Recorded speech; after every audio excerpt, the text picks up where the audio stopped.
Hi, everybody. I hope you're having a blessed Imbolc. I'm Reverend Jules, and today I'm going to be talking to you about doing shadow work for healing. We're going to talk about what a shadow is, where they come from, who coined the phrase, and ways to do shadow work both by yourself and with others so that you can heal and become the person that you really want to be. So let's start off with what is a shadow. Basically, a shadow is that part of yourself that you're embarrassed about or you've suppressed because you don't like that side of yourself, or you've put a moral judgment on it and you don't let that facet of yourself out so that people can see it. Sometimes it can be your negative inner voice. I think a lot of us have those. I know I've battled with my own for quite some time. And it's that voice that tells you all the things that you shouldn't be or you shouldn't do, or puts those judgments on things that you really want to try and do. It's also been called the alter ego.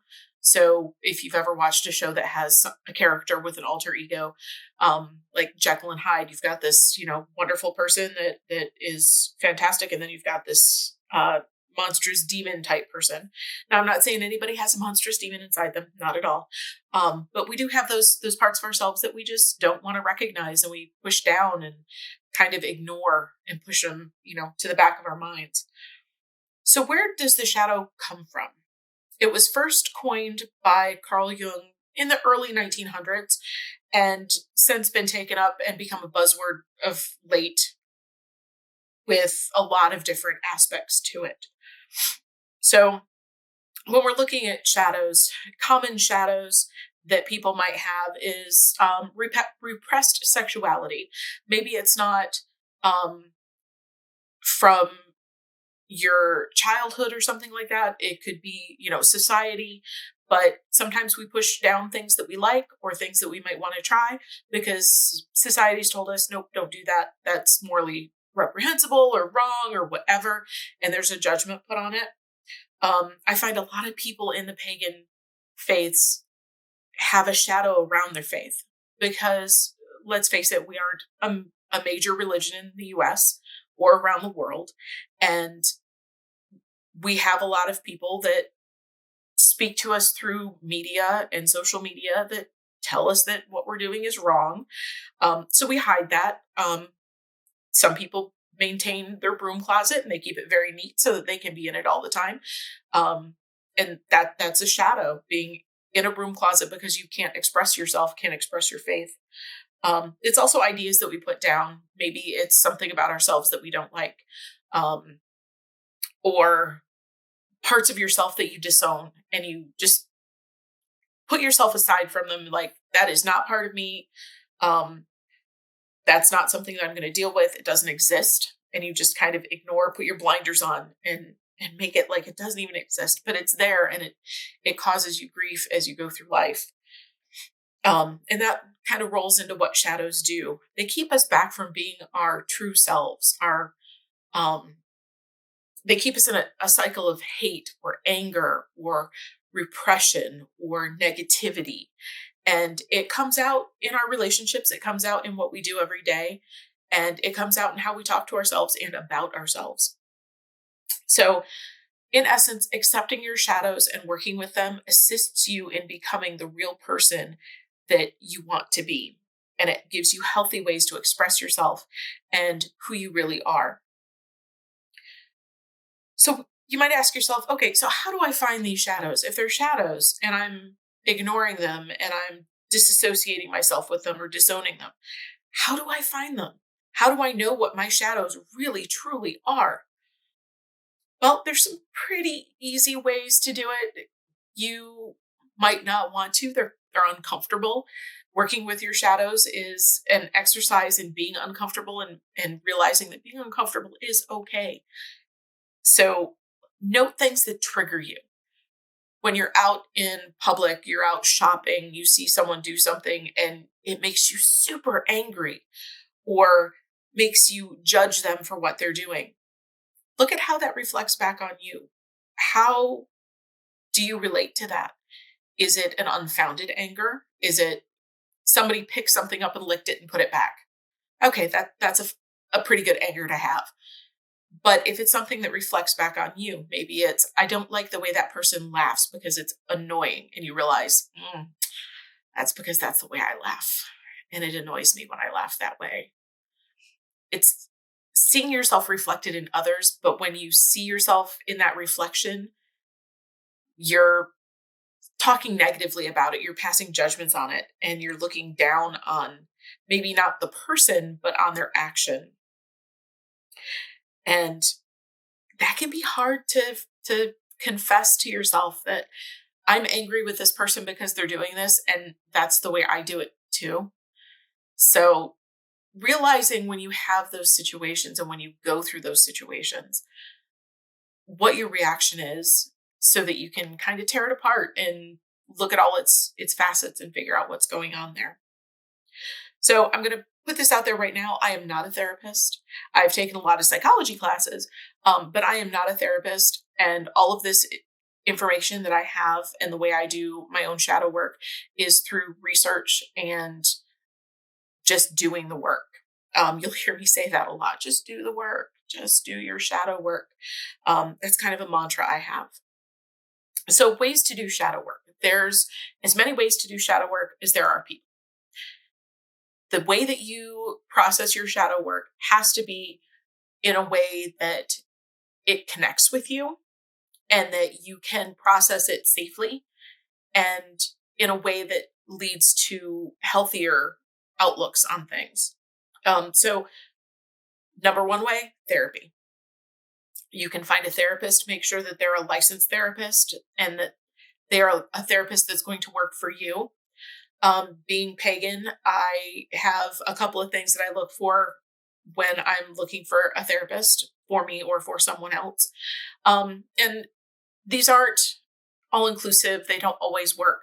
But I find if I look for a therapist that works with the LGBTQ community, that works with sexual assault survivors, and that has an open practice, they typically accept my being pagan.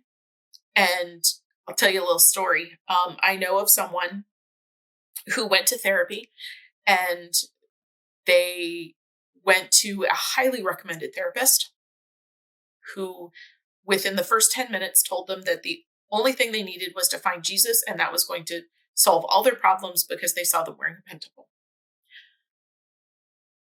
That's not going to work for you. More than likely, it's not going to work for you. It didn't work for this person. This person was quite angry and walked out and told them that's not what they were there for. And they eventually found a therapist that works for them. Remember, you hire the therapist and they work for you. So if the therapist that you have doesn't work for you, find a new one. Ask around, ask trusted friends who they go to or who they've heard is good. I like to go to my insurance website and look and see what their specialties are. If those specialties align with things that I want to work on, perfect. If they don't, next. I go on to the next person. You can also do a soul retrieval. That's kind of a specialty thing to do. I have found someone in my local area that does soul retrievals, and they're very highly recommended. But some areas don't have people that do soul retrievals, and you'll find them more in therapists that work within the pagan faith or within Native American traditions. Again, find one that works for you. If it's a person that you don't click with, your soul retrieval probably will not work out so well for you.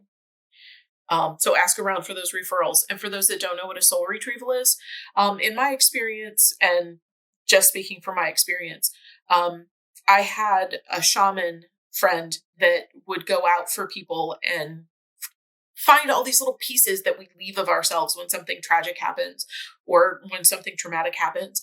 And they would gather them all up and metaphysically bring them back to the person to help them reintegrate all these pieces that they've left over the years, which really are just our shadows. You know, the things that we go through, traumas that we go through, it leaves a little mark on us. And sometimes we let pieces of ourselves go. So the soul retrieval goes out and kind of gathers up all those things for us and brings them back so we can determine if we're going to reintegrate them into ourselves. Another way of doing shadow work is through dreams. For those that can remember their dreams, this works really well. Personally, I'm not one that remembers my dreams. Within 2 minutes of waking up, it's gone. However, when I'm in the dreams, I know I do work. And it's looking at what happens in your dreams. What's the timing of your dreams compared to what's going on in your real life, in your awake life? Look at the context of what happens in those dreams. Are you doing something in your dreams that you wouldn't do when you're awake? Is that part of a shadow because you don't feel comfortable doing it when you're awake and conscious? There's lots of books that help with that. Also, looking at your overreactions helps. Keep a journal of times that you overreact or you have judgments against people. You see, like I said, somebody in the grocery store or something that's doing something and you have an instant judgment against them. Write it down. Write down what was happening in the situation, how you felt, what triggered you. I know that's a very big buzzword right now is triggered. But it has a legitimate use. When you do something or see someone and it causes a reaction in you that's negative, those are triggers. And if you write it down and go back and think about it and look at how it relates to something in your life, in maybe it's a shadow, maybe it's something that you've been conditioned to do. But it gives you an idea and a way to go back and really look at your behavior in a way away from that situation so that maybe the emotion isn't as current for you. So if you go back a couple days later and you're in a completely different headspace, that situation will look completely different to you and you can analyze it and look at how things go. Excuse me, and how they react with your shadows. Another thing, we talked about this earlier, was your inner voice. I know for the longest time I had a horrible inner voice, and it was because that's what I was kind of conditioned to do since I was a little child. And one of the best ways to make that inner voice stop with the negativity is to confront it. It's coming at you because you've been conditioned, you've been told by society, you've been told by family or friends or a trusted loved one that this is how you should see yourself and this is how you should react to yourself. And so we have those moments where our inner voice kind of takes over. Sometimes it's good. Sometimes it's, hey, there's a car coming, don't go into the street. Other times it's just negative self-talk. So when you have that inner voice come forward in your mind for whatever situation that you're in, examine it. Ask it why it's saying what it's saying. What is its basis for what it's saying? Is it because you read it in a magazine? Is it because someone called you a name once? Really dig in and find out why are those words coming up for you? Why is that such a big deal? Why now? Why in this instance? And then go through and explain to that voice why it's wrong. Maybe it's as simple as you got a haircut and you don't like it, and someone once told you when you get a haircut, you look a certain way, and all of that is coming back to you, and every time you see yourself in a mirror, that's what you say to yourself. Well, that was one person's opinion, and hair always grows back. So, when you get a bad cut, you let it grow out and you do something different with it. So explain to your inner voice why it's wrong. It sounds kind of weird that you're explaining to yourself why this isn't, whatever they're saying isn't right. But it works. It works. And eventually that inner voice starts to become smaller and quieter. And then eventually it's not there anymore. And you're like, no judgments for myself. This is fantastic. And lastly, art. A lot of people really connect with art, and it doesn't matter what form of art it is. If it's drawing, if it's painting, if it's writing, if it's knitting, it doesn't matter what type of art it is. If you connect with it and you can connect your shadow to it and work through it, it's perfect for you. Like I said, there's as many ways to do shadow work as there are people. Personally, I have journaled a lot with shadow work. I used my shadow work as the basis for a project in a class in college, and it worked out phenomenal, not only for me, but everybody in my class had to read what each other wrote. So when they went out to my journal and saw this stuff, they were like, whoa, so you can work through these problems or these attitudes? I'm like, yep, you can. Absolutely. And here's how I do it. And it might not work for you, but this will give you an idea, a jumping off point, so to speak. Lastly, when you're doing your shadow work, don't do it alone. That doesn't mean you have to have somebody next to you. That doesn't mean that you have to go through every single point of whatever you're working through with someone else. But have someone there that you can bounce ideas off of. Maybe it's somebody through social media. Maybe it's a therapist. Maybe it's a friend that you meet up with, in the before times, before COVID. Maybe it's somebody that you can just have a simple phone call with. Whatever it is, have someone that you can connect with. And I know that in our community, there's a lot of ministers out there, and we're open to talking to people. That's what we're here for, is for the community. So find that trusted person. Maybe it's even your pet. I know when I'm through all this COVID mess, I've been home alone a lot, and my animals have heard me talk to them quite a lot, because it's connecting with someone else. And yeah, they can't talk back to me, but I can bounce things off of them just like I would a friend, but I'm coming up with my own answers. So there's all kinds of ways. There are a lot of books out there on shadow work right now and a lot of websites. And I browsed YouTube the other day looking to see just what's out there for shadow work. And there are a lot of really good videos on YouTube about shadow work. If you want resources, feel free to connect with me on Facebook. I'm Juliana Russell. You can contact me through the Circle Sanctuary website, through the ministers page. That will send me an email and I'll get back to you as quickly as I can. And reach out to others. By doing the shadow work, you're going to let go of so many things that you hold on to that weigh you down, that you don't even realize are there, that weigh you down. And you'll become a version of yourself that you can not only love, but enjoy. And that's important, especially, with everything going on in the world right now. If we aren't our own best friends, and if we can't work through things with ourselves, especially with all the isolation that's happening right now, what else do we have that can get us to these good points?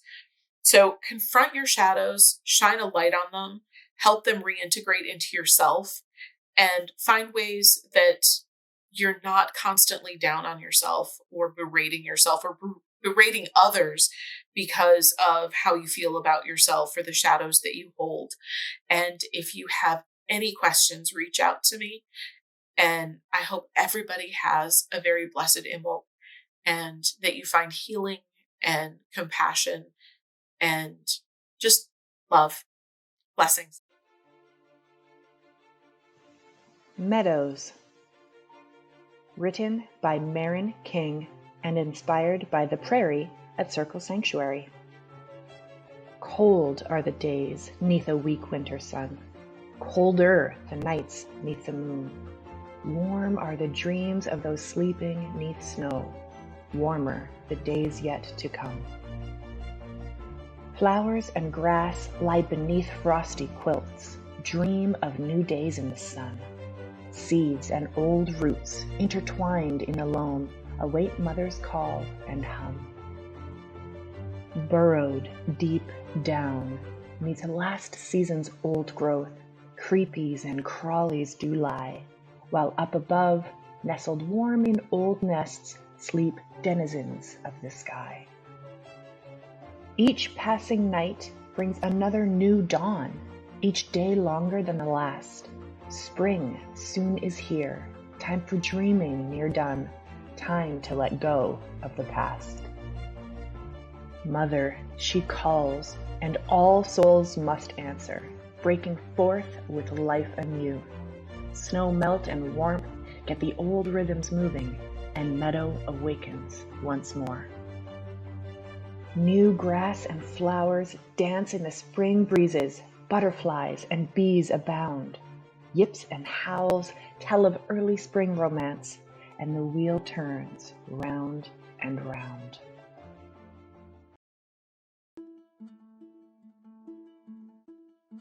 Maypole. Written by Vanico Richmond and inspired by the maypole at Circle Sanctuary.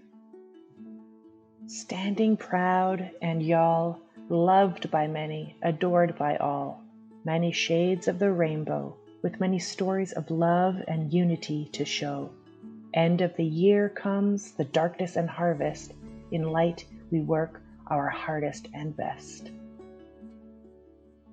This maypole standing proud, saying prayers, performing rituals, loving and loud, underneath the sky, sun and moon, majestic and knowing, standing in the green field. I wonder what magic power you yield. We see you again, dear maypole, soon. Giving it our love, respect, worship, and many honors, its beautiful ribbons of many colors. How many cycles of the moon and sun, dear maypole, have you seen? One and many, not enough for eternity. Cycles of joy and serenity, festivals and gatherings of my family, the people who know and love Circle Sanctuary.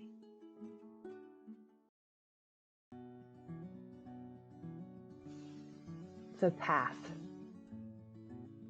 Written by Ginger Ackley and inspired by the approach and entrance to Circle Sanctuary Nature Preserve. Sunlight dappled branches, before me there lies an opening. By the beat of my heart, my feet move forward.